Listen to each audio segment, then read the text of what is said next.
When you first launch Smoke 2013, you'll receive the Smoke splash screen.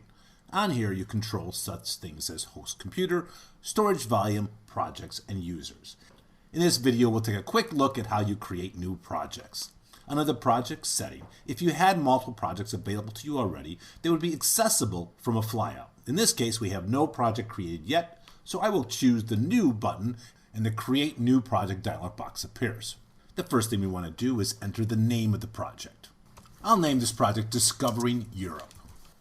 Then there's several settings that relate to the project setup, and by default you would create new setups with new projects. Just for reference, the setups are file-based resources such as the effects settings, the EDLs, and LUTs, and are managed in a set of subdirectories in the project setup directory.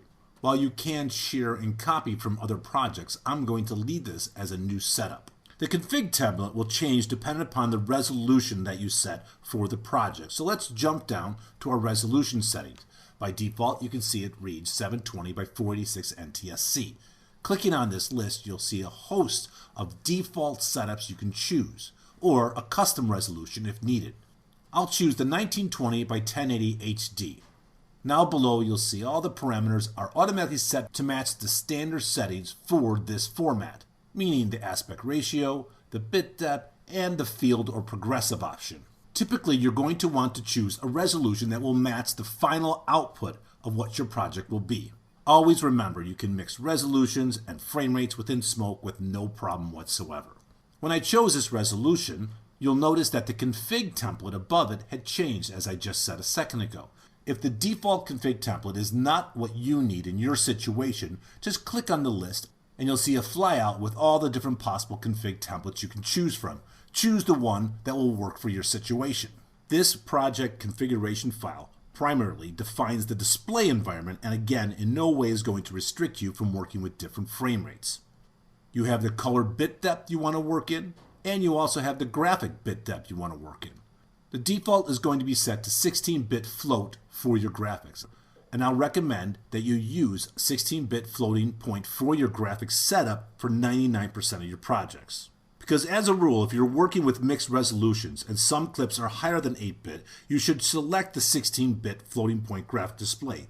Even if you're only working in 8-bit images, you will get better rendered results with the 16-bit floating graphic rendering with such things as transparencies, blending, and gradings that are part of your effect.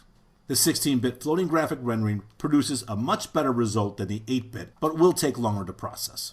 Below that is the cache and rendered options. Here is where we can set what type of file format we want to use as our project intermediate files. These files are what Smoke generates and uses for renders of effects and stored local copies of files. Here you can choose what format you want to use. I'll leave it set to ProRes 422 HQ. Lastly, we have the proxy settings, and by default, the proxies will be turned off. You have the option of turning proxies on, or you can set proxies to be conditional, where now, depending upon the width of the file, a proxy will be created. I'll set this to off for right now. So now I've got my project name ready, I've got my setup modes ready, my resolution, my proxy, and my cache render options. I choose Create. The project is now created and I'm ready to enter. Now I want to start my project, so I click the Start button and Smoke is going to launch.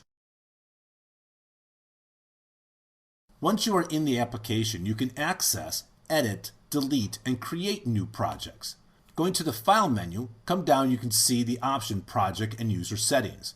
If I choose this, the Project and User Setting dialog box will open. If I want to edit an existing project, I make sure it is chosen in my list and choose the Edit button. And you'll see the Edit Project dialog box opens and all the project settings that I created at the splash screen are now available to be changed.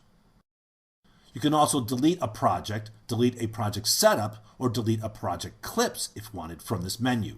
Just remember, once you delete the project, it cannot be undone. I'll cancel this. If I want to create a new project, I choose New.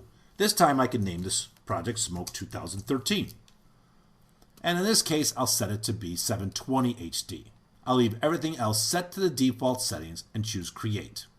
Now I have multiple projects that I can access from my flyout. And when I choose a new project, and when I'm ready to load that project, I click Load, and then Smoke will automatically save the existing project that was opened if any changes were made, and load the new project. Now I can start working in this new project that I just switched to.